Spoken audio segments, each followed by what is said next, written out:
time on Myanmar Uncovered. Hi friend. Yeah. How are Nice you? to see you. Good. How are you doing? Very well, thanks. Good. My friend. Oh, your friend. So, Where are we? this is the Yubin Bridge, and it is the longest wooden bridge in the world. This is the traffic we have to contend with in these dusty little towns. We're having Ho Chi Minh Road flashbacks to Vietnam. Yeah. And now for part 3. What happened? Bike died. Why? I don't know. It's got plenty of gas. Yeah, it's got gas. So. What the F? I'll walk across the street with you. Yeah, see the bike? We broke down on a bike street, a bike fixing mechanic street. We really looked out. Yeah, we're literally on the way to buy tickets, train tickets, and our bike just stopped working. No idea what happened, but it had something to do with the starting switch.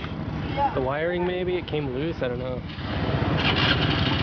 Ah, very good, thank you, thank you.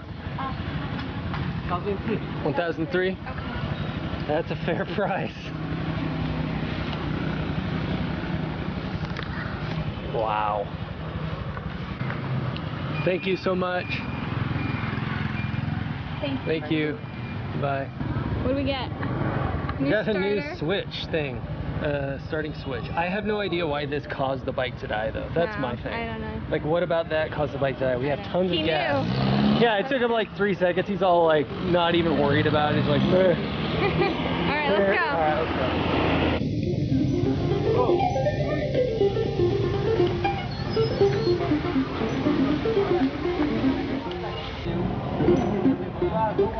So here we are at the train station, Lwin station, and why are we here?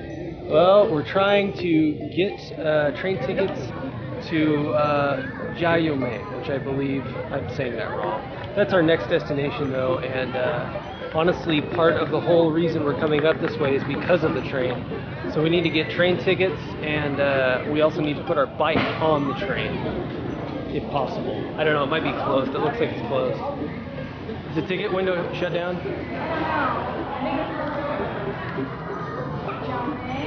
Xiaomei, yes. So what is the deal? So we have to come back tomorrow at 7:30 Uh-huh. to buy our train ticket because it leaves tomorrow at 8:20. Oh, it does. Shit. So Gotta get up early. Gotta get up early. And then I asked about the bike. I kind of don't understand. So it's really hard. Do you want to take a picture of the bike and say? No, he just said motorbike okay, and then, but he said how much? Hold on. I think he said like 7,050, something like that. That's what Zach was saying about Really? tip bikes. Okay. Can we go in there and like look at the train? I don't know. Let's go in there. Okay.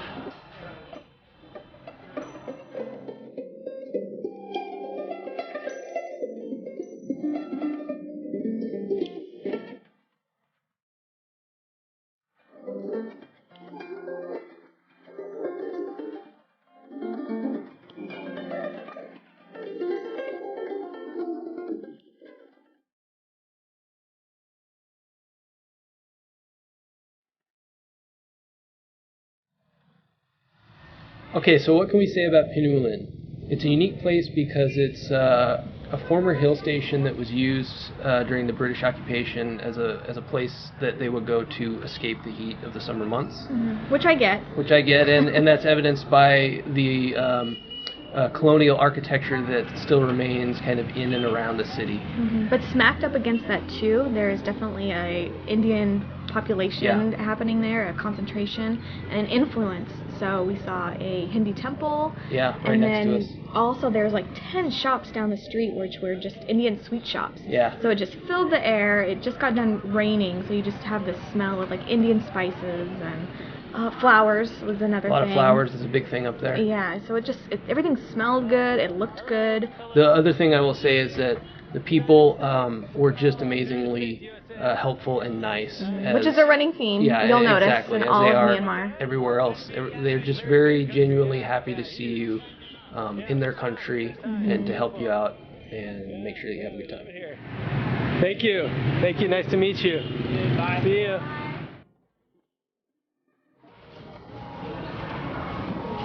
Okay, we made it to the train station here in Lwin, and we're waiting for the ticket desk to open so we can buy our ticket to Giao Mai.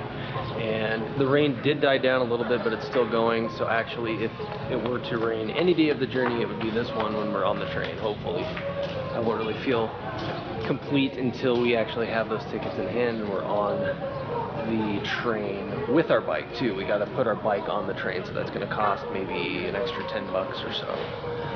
Anyway, so far so good here. It should be underway shortly, and it should be about 4 or 5 hours from Pyin to Giao Mai by train, which is not very far, but this train's kind of slow, I think. So, yeah. Looks like we've been waiting in line like chumps because this guy right here just brought these 2 backpackers into this back room, and that lady in there also is kind of a guide for a couple other foreigners that are here, so I think that we just go straight into that room. We have 1 motorbike. We have 1 motorbike? Okay, so before we left on this trip, Zach from Mandalay Motorbike suggested that we actually put our motorcycle on the train for part of the journey. And that's something that we have never done before, so that we were super interested in doing that, and consequently the actual trip itself became more about the journey than actually getting to Giao Mai, because admittedly we really didn't know what was there. No, I was just excited to do both the train and do the motorbike trip back. Yep. So buying tickets though was really interesting too. We didn't know what was involved in putting your bike on the train, so we got very old school process, antiquated process. There was this back room, and basically we just got some stamps. That was about it. And that was it. It was a really easy process. Pretty painless, actually. In the end, it was pretty fun. Yep, and cheap. And cheap. That guy's pointing at us and talking to somebody, which is a good sign. Something's happening. Maybe go back. Yeah, I think they got it all figured out. There's our bike right there. Okay, so these tickets we got finally, good. But well, here, wait. I'm gonna add everything up. I'm adding just everything. Because they're going to get my basket is here. Oh, sure. I'll watch for you. Okay, I'll take care. We're gonna take care of Teresa. That's Teresa, our new friend. She's been teaching for English for 60 years here. 60. Oh man. She has 21 grandchildren. Yeah, that's what I heard. 21. That's crazy. Okay, wait. So I'm gonna add everything together. Linda's going to add everything together because these train tickets, the tickets themselves were ridiculously cheap. And then it was another $6 or $7 maybe. Yeah. Well, that's for 2 train tickets. 2 train tickets. And our bike to be on the train. Yes. Cost a total of 11,050 chats. Yes. Or $8.58 USD for 2. Are you kidding me? And the motorbike. And the motorbike? Everything.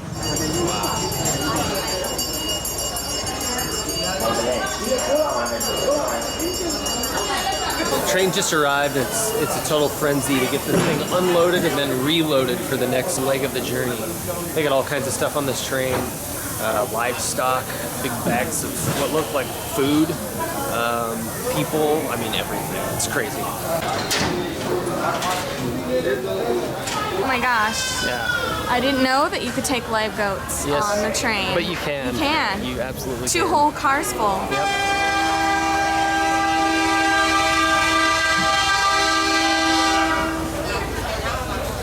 So we're on the train, upper class. It's the foreigner car.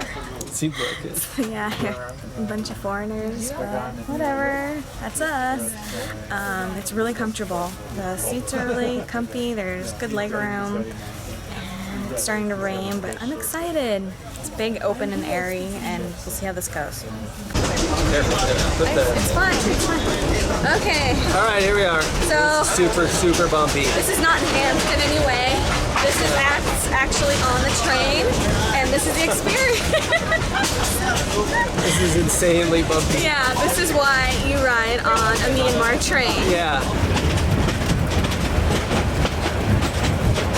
The train is so bumpy that this guy's bag fell right off of the rack from above him, and if he didn't have it buckled, then it would have fell right on his head and he could have gotten seriously hurt.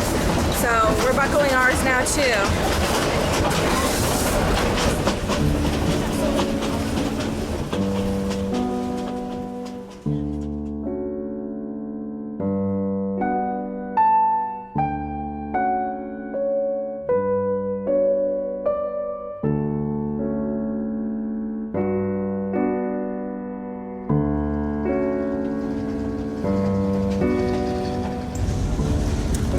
Amazing to experience things here on the train because you get a glimpse of someone's life, someone's world, and then it's gone.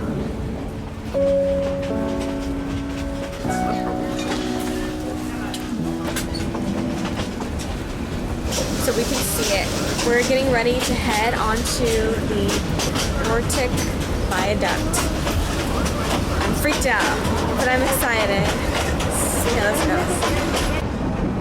So it comes down to this. This is probably the reason all of us foreigners are on the train. Yep. Was to cross this crazy trestle, which is the highest trestle, train trestle in the whole world. Yeah, it definitely the highest bridge in Myanmar. Yeah, sure. Easily. Turns out it was built in the 1900s, completed in 1901, so 1 year, and all the parts were they made in Pennsylvania? Yeah, they were made in the U.S. and shipped overseas. And one of the really interesting things is all of the locals that were on the trestle greeting us as we went by, it dawned on us after the fact that they had to get out there somehow. Balls of steel. Balls of steel. So they were literally walking on the tracks to get out to those little overlook areas, I guess, which was frightening. Right. Also really fun. It was really fun. It was cool going over, and I mean, you know, a 1900-year-old. Yeah, it's an antique. It's an antique. And I'm like, yeah. Okay, can you not go off the rails, 1, and then 2, just don't go bouncing around like you've been doing the last couple hours. Yeah, exactly. Those were my only requests, and it was a smooth ride, a scary one, but amazing. I do it again in a heartbeat. A lot of fun. A lot of fun. We're passing such beautiful, stunning scenery. The countryside's amazing. There's lots of corn out here, so apparently they do corn very well. There's rice paddies, of course, but just a lot of green grasses, a lot of weeds. It looks like it's really cool. Cool as in like the weather's cool.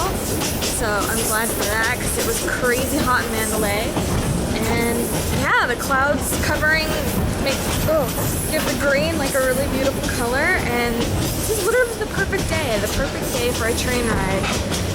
Can't wait to see what else they have. On the next episode of Myanmar Uncovered. It